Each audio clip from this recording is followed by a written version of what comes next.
In this week's parasha, Teitzei, the Torah discusses the laws of marriage and divorce.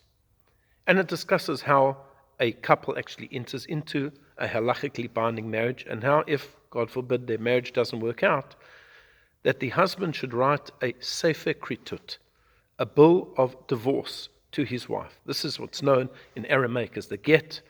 It has to be written by the husband or under his instruction and delivered to his wife.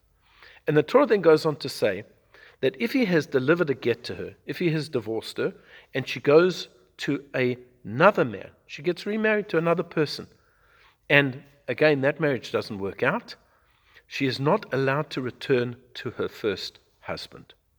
So if she got remarried in between, she is not allowed to return to her first husband. And the question is, why not? And the commentaries explain as follows: that the Torah did not want a situation where people would be involved in what we could call wife swapping, but to do it in a legal way. So in other words, you have Reuven, he has a wonderful, beautiful wife, they have a relationship, and comes along Shimon, and Shimon takes a fancy to Reuven's wife. And he discusses it with Reuven. He said, your wife is so beautiful, I'd love to be with her. And Reuven says, yes, but I'm married, we're married, you can't do that, that would be adultery. But you know what, I'll come up with a plan. I'll give her a divorce, and then you marry her, and then you can be with her, and then you give her a divorce, and she can come back to me. So they're creating a legal structure in which they are going to be engaged in something that is completely immoral. And therefore the Torah says it is not prohibited. We're not going to be involved in all of your schemes.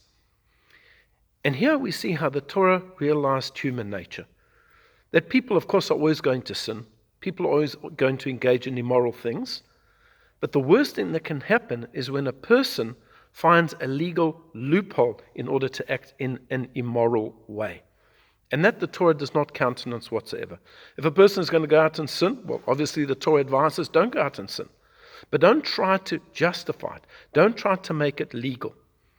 Rabbi Tursky often points out in his books that things that were sins in previous generations are not sins anymore. In fact, not only are they not sins, but they've now been written into the legal textbooks so that people can actually justify what they're doing, an immoral act, and say, well, according to the law, it's 100% fine. And that's the worst thing that can happen. If we know that something is prohibited, if we know that something is forbidden, then even if we do it, there's a sense of guilt and maybe we'll repent. But if we do something that's immoral and the law justifies it, well, then we pat ourselves on the back and we say, I've done nothing wrong. There's no problem in my behavior whatsoever. And we will never repent. This is what the Torah is introducing to us in this particular section of the man who divorces his wife. She becomes remarried. She's not allowed to then return to her first husband. I wish you a Shabbat Shalom.